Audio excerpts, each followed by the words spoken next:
Good morning students. आज हम पढ़ेंगे हिंदी का चैप्टर 4 हाथी का वजन। चैप्टर 4 निकालिए, पेज नंबर 28, हाथी का वजन। प्रस्तुत पाठ में पुराने समय के जनजीवन तथा उपलब्ध साधनों के बारे में बताया गया है। तब साधनों की कमी थी, लोग अपनी बुद्धि के बल पर विभिन्न कार्यों को करते थे। उस समय की बनी इमारतों को देखकर आज आश्चर्य होता है कि बिना उपलब्ध साधनों के इन्हें कैसे बनाया होगा। पुराने समय की आप इमारतें वगैरह देखी आपने प्राचीन इतिहास की, तो उनको देखकर ऐसा लगता है कि उस समय ऐसी नक्काशी और कशिदाकारी कैसे हो सकती थी, जो कि आज के समय में भी पॉसिबल नहीं है। स्टार्ट करें हम चैप्टर्स। प्राचीन समय में महाराष्ट्र में पेशवाओं का राज्य था। किसका राज्य था? महाराष्ट्र में पेशवाओं का। ठीक है, ध्यान से पढ़िएगा, आपके क्वेश्चन के आंसर भी यहीं पर मिलेंगे। किसका राज्य था प्राचीन समय में? महाराष्ट्र में पेशवाओं का राज्य। ठीक है। नाना फडणवीस पेशवाओं के दीवान थे। कौन थे नाना फडणवीस? पेशवाओं के दीवान थे। वे बहुत बुद्धिमान और चतुर थे। उनकी बुद्धिमानी और चतुराई के किस्से दूर दूर तक प्रसिद्ध थे। एक बार उनकी परीक्षा लेने के लिए हैदराबाद के निजाम ने अपने खास महावत के हाथों पत्र भिजवाया। किसकी परीक्षा लेने के लिए? नाना फडणवीस की परीक्षा लेने के लिए हैदराबाद के निजाम ने महावत के हाथों पत्र भिजवाया था। ठीक है, जिसमें लिखा था कि भेजे जा रहे हाथी का सही वजन बताने का कष्ट करें तो हम आपको बुद्धिमान मान जाएंगे। उन्होंने उनकी परीक्षा लेने के लिए कहा कि ये जो हाथी हम भेज रहे हैं पत्र के साथ, तो उसका सही वजन बताएं आप। निजाम का पत्र पढ़कर लोगों को बहुत अचंभा हुआ। उन दिनों वजन तोलने की बड़ी बड़ी मशीनें नहीं होती थी। उन दिनों वजन तोलने की बड़ी बड़ी मशीनें नहीं होती थी। ठीक है, आज तो आपको वेटिंग मशीन मिल जाती है, तो उस पर खड़े होकर वेट कर सकते हैं अपन, लेकिन उस समय केवल तराजू मात्र था और तराजू में हाथी को तो नहीं चढ़ाया जा सकता। तो क्या होता था, उस समय पे तोलने के लिए बड़ी बड़ी मशीनें नहीं होती थी। अच्छे अच्छे विद्वानों को भी हाथी का वजन तोलने की कोई तरकीब नहीं सूझी। काफ़ी सोच विचार कर नाना साहब ने महावत से हाथी को नदी के किनारे ले जाने को कहा। क्या कहा? नदी के किनारे ले जाने को कहा। फिर उन्होंने नौकरों से कहकर नदी किनारे एक बड़ी सी नाव और तराजू बाट की व्यवस्था करवाई। क्या करा उन्होंने? नदी किनारे एक बड़ी सी नाव और तराजू और बाट की व्यवस्था करवाई। नाना साहब अपने सहयोगियों के साथ नदी के किनारे पहुँचे। उन्होंने महावत को आदेश दिया, नाव को पानी में उतारकर उस पर हाथी को चढ़ाओ। तो क्या कहा कि ये जो नाव है, इस नाव में क्या करो? पानी में उतारो इस नाव को, उस नाव पर हाथी को चढ़ाओ। महावत ने यह काम आसानी से कर दिया। महावत को ऐसा बोला उन्होंने, तो उन्होंने ये काम आसानी से कर दिया। जैसे ही हाथी नाव में चढ़ा, नाव एक निश्चित स्थान तक पानी में डूब गई। क्या हुआ? नाव एक निश्चित स्थान पर जाकर पानी में डूब गई। मतलब हाथी का जितना वजन था उतना वो अंदर तल में दबता गया, लेकिन उसके बाद वो नाव नहीं डूबी। ठीक है, अगर किसी वस्तु पर अगर हम लोग वजन डालते हैं, वेट रखते हैं, तो वो पानी के अंदर डालते हैं, तो कितनी अंदर तक जाएगी? जितना उस वस्तु में वेट होता है उतनी ही वो पानी में डूबी। जिस स्थान तक नाव डूबी थी, नाना साहब ने वहाँ एक चिन्ह लगवा दिया। मतलब जहाँ पर वो नाव, जितनी जगह तक नाव डूबी, तो उस तक क्या हुआ कि एक निशान बनवा दिया। जैसे कि आप लोग भी मान लीजिए एक ग्लास लो, ग्लास के अंदर अगर आपने अपनी पेंसिल डाली, तो वो पेंसिल कितनी अंदर तक जाएगी? ठीक है, तो उस पर आप टिक कर दें निशान को। इसके बाद अब नाना साहब ने हाथी को नाव से उतरवा लिया। इसके बाद नाना साहब ने नौकरों को नाव में पत्थर डालने को कहा। क्या कहा? नौकरों को नाव में पत्थर डालने को कहा। जैसे ही नाव में पत्थर डाले गए, नाव धीरे धीरे पानी में डूबने लगी।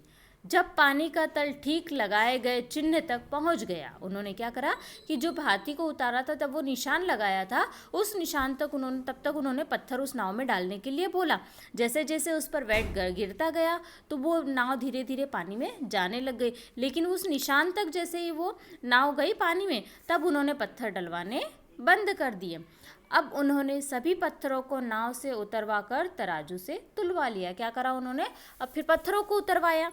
जितने पत्थर नाव में डाले थे उन पत्थरों को तुलवा लिया। तो पत्थरों की कुल तोल को जोड़कर उन्होंने हाथी का सही वजन बता दिया। ये तरकीब लगाई उन्होंने हाथी का वजन, क्योंकि हाथी को तो नहीं तोल सकते लेकिन पत्थरों को तो तोल सकते हैं उसके वजन के बराबर। निजाम को यह सूचना मिली तो वह बहुत प्रसन्न हुआ। उसने पुरस्कार में वह हाथी नाना साहब को दे दिया। क्या करा उन्होंने पुरस्कार में? वही हाथी नाना साहब को दे दिया। तो इसीलिए उनकी चतुराई की प्रशंसा हर जगह होती थी। वे बहुत ही बुद्धिमान और चतुर थे। ठीक है, यहाँ पर आपको नेक्स्ट पेज पर आपको दिए जा रहे हैं शब्दार्थ, जो कि आपको सेंड कर दिए जाएंगे। आप चाहे तो आप से भी नोट कर सकते हैं। आपको जितने भी शब्दार्थ दे रखे हैं बुक में से आप नोट कर सकते हैं। अब हम आ रहे हैं अभ्यास में। फर्स्ट में क में आपको दे रखा है शुद्ध उच्चारण, पेशवाओं, बुद्धिमान, किस्से, कष्ट, विद्वानों, व्यवस्था, आदेश, पुरस्कार। ये उच्चारण के लिए होता है, ये वर्ड हमें बोलने हैं अपना प्रोनाउंसिएशन ओके करने के लिए। नंबर ख में नीचे दिए गए प्रश्नों के उत्तर, ये मौखिक है। मैंने आपको पहले भी पढ़ाया है। क्या कहा है कि प्राचीन समय में महाराष्ट्र में किसका राज्य था? फर्स्ट लाइन में हमने पढ़ा था पेशवाओं का। किसका राज्य था? पेशवाओं का। नंबर 2, पेशवाओं के दीवान कौन थे? कौन थे पेशवाओं के दीवान? नाना फडणवीस। ओके। नंबर फिर लिखित ऑप्शन में आपके आ रहे हैं वस्तुनिष्ठ प्रश्न, जिसको हम चूज द करेक्ट ऑप्शन बोलते हैं। तो फर्स्ट में क नंबर में आ रहा है आपको नाना फडणवीस थे। क्या थे नाना फडणवीस?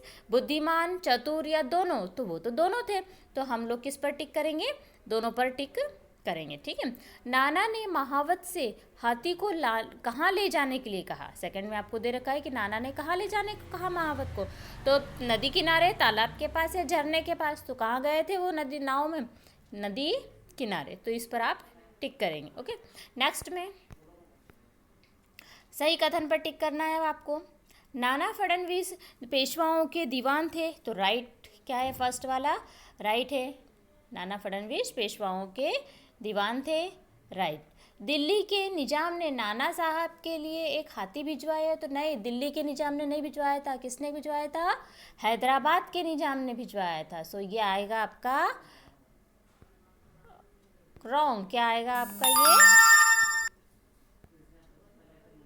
फर्स्ट वाला आपका राइट है, सेकंड वाला आपका आएगा रॉन्ग।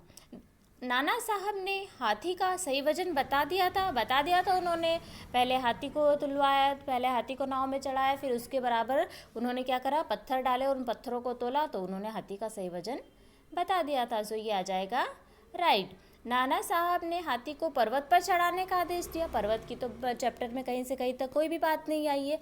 कहाँ बोला था उन्होंने हाथी को चढ़ाने के लिए? कहाँ बोला था? नाव पर। ओके। तो यहाँ पर हम इसको क्रॉस करेंगे। समझ में आ गया?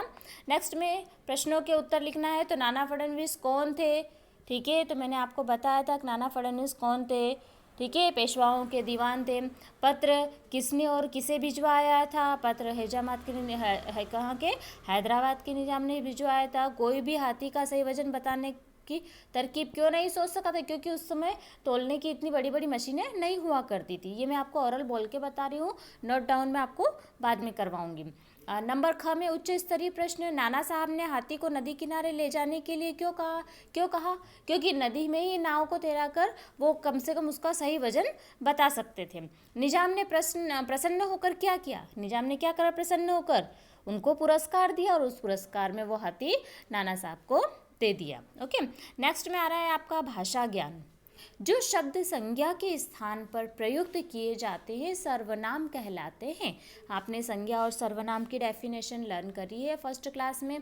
तो संज्ञा के स्थान पर जो प्रयोग करते हैं, जैसे कि आपने कहा किसी का नाम, तो नाम की जगह आप ये बोल दो वह, मैं या कुछ भी आप बोलेंगे तो वो होते हैं सर्वनाम शब्द, जैसे कि मैं, तुम, वह आदि। तो अब नीचे दिए गए वाक्यों को पढ़िए और सर्वनाम पर गोला लगाइए।